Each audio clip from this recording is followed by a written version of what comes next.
जैसे प्रहलाद के मन में समझ में आ गई, ठीक मेरा पिताजी तो नींद में बोला है, नो कह मैं भगवान हूँ मेरी पूजा करो, यू तो नींद में शनिपात के मरीज की तरह बांटा है। उसको पक्का ज्ञान हो गया था कि भगवान की पूजा से ही लाभ होगा। तो उसने सैकड़ों यातनाएं दी अपने पुत्र को, लेकिन प्रहलाद टस से मस नहीं हुआ। और पुण्यात्मा यही सची थी अब हुई, ये क्रोथा कांड हुआ। इसका कारण यही था कि नकली संतों ऋषि आचार्यों की दुकानें बंद होने के कागार पर आ गई। उनको ये डर था कि कहीं जनता को पता ना लग जाए सच्चाई का और तुम्हें थूकें धक्कारें। अगर तुम इसे आचार्य थे, तुमने कह का भी नहीं पता कहाँ के गुरु थे। उन्होंने राजा और प्रजा को भ्रमित करके कितना जुल्म ढा दिया, कितनी झूठ बोल दी, कितनी बकवाद कह दी कि वहाँ ऐसा होता है ऐसा होता है। लेकिन आप जी प्रहलाद के रोल पर थे। आपने उस समाज और उस झूठे आचार्यों की और इस झूठे मीडिया की कतई नहीं सुनी। आप टस से मस नहीं हो सके आपने प्रहलाद वाला रोल किया है। नहीं इतनी बूंदी सुनकर घर के भी दूर भाग जाए जो हमारे बारे में अफवाहें फैलाई। तो पुण्यात्माओं, यह परीक्षा थी परमात्मा की कि मेरे बच्चे मुझे कितना पहचान सके हैं। क्योंकि 1994 से लेकर 2006 में यू कांड हुआ था। 1994 से लेकर 2006 तक 12 वर्ष लगभग हो गए। इन 12 वर्षों के अंदर परमात्मा ने ये देखना था कि ये बच्चे मुझे कितना पहचान चुके हैं। क्योंकि आज से 600 वर्ष पहले परमात्मा ने एक परीक्षा की थी। एक वैश्या को, सुप्रसिद्ध वैश्या को हाथी पर बैठा के और हाथ में गंगा जल लेकर बोतल में और मुंह का लगा के और उस वैश्या को हाथी पर बैठा के पूरे बाजार में घूम गए।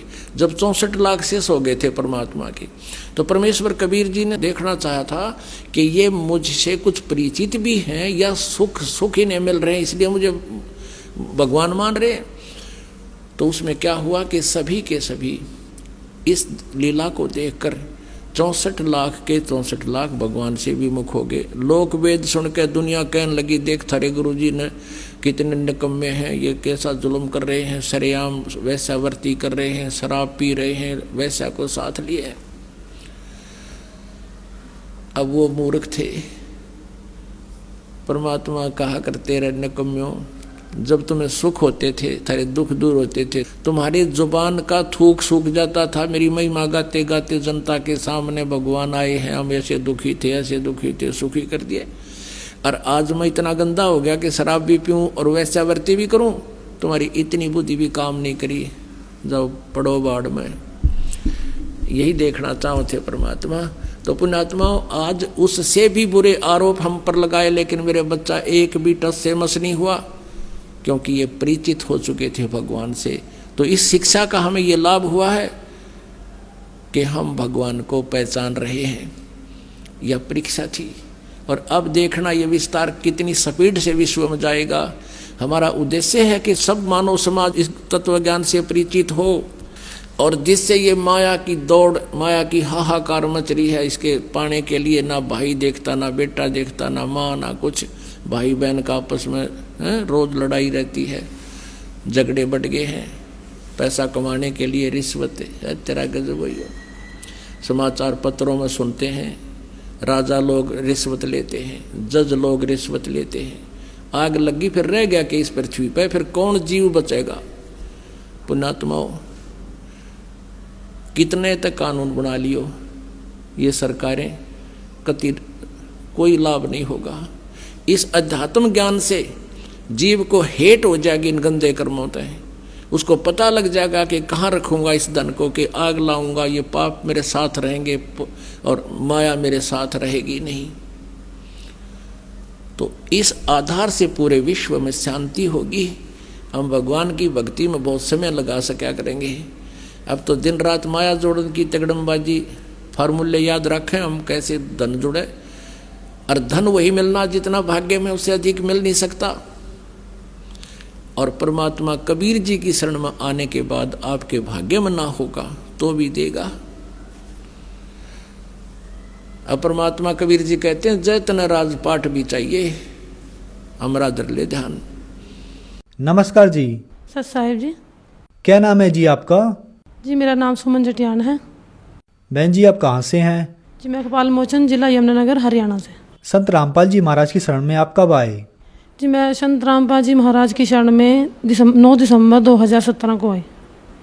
संत रामपाल जी महाराज की शरण में आने से पहले क्या आप कोई भक्ति साधना भी करती थी? संत रामपाल जी महाराज की शरण में आने से पहले मैं देवी देवताओं की भक्ति करती थी और पितृ पूजा करना, सोमवार के व्रत रखना, देवी की मतलब दुर्गा की पूजा करना या फिर श्याम जी के जैसे एकादशी के व्रत रखना, ये सब पूजाएं करते थे। इन सभी भक्ति करने से मेरे को कोई लाभ नहीं हुआ। हमारे घर में बहुत ज़्यादा क्लेश रहता था।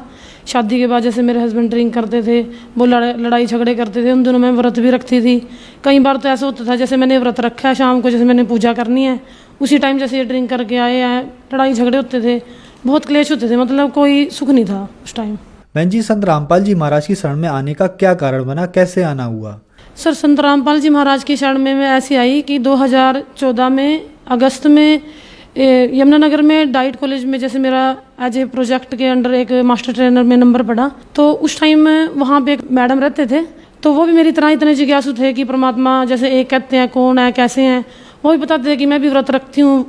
वो भी मेरी तरह मतलब आन उपासनाएँ करते थे, देवी दुर्गा की पूजा करना या मतलब दूसरे देवताओं को मानना। उन दौरान मतलब भागवत पढ़ रही थी, जैसे मेरे फ़ोन में डिजिटल में मैंने भागवत की हुई थी।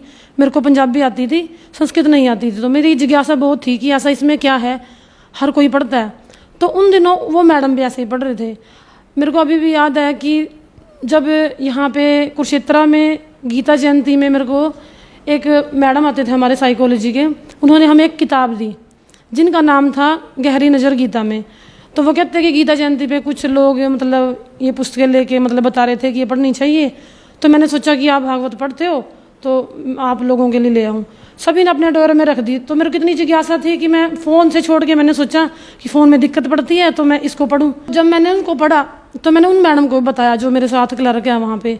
तो वो कहते हैं मैडम नहीं ऐसे सुना मैंने इनके बारे में। मैंने कहा आप ज्ञान पढ़ो ना, पहले ये देखो कि इसमें कितने अच्छे तरीके से एक्सप्लेन किया है कि मैं जो डिजिटल में पढ़ती मेरे को समझ नहीं आती थी, अभी ये अच्छे से समझ आ रही है। तो ऐसे ही वो मेरे साथ समझने लगे। ऐसे ही पढ़ते पढ़ते हमारे अंदर जिज्ञासा हुई कि ये तो बहुत अच्छे संत हैं, समाज में इतना सुधार कर रहे हैं और मतलब पूर्ण तरीके से की भक्ति इन्होंने बताई है। तो मैंने उनको मैडम को कहा कि आप पता करो कि नाम दीक्षा कैसे ले सकते हैं इनसे। 1 साल ऐसे ही सर बीत चुका था।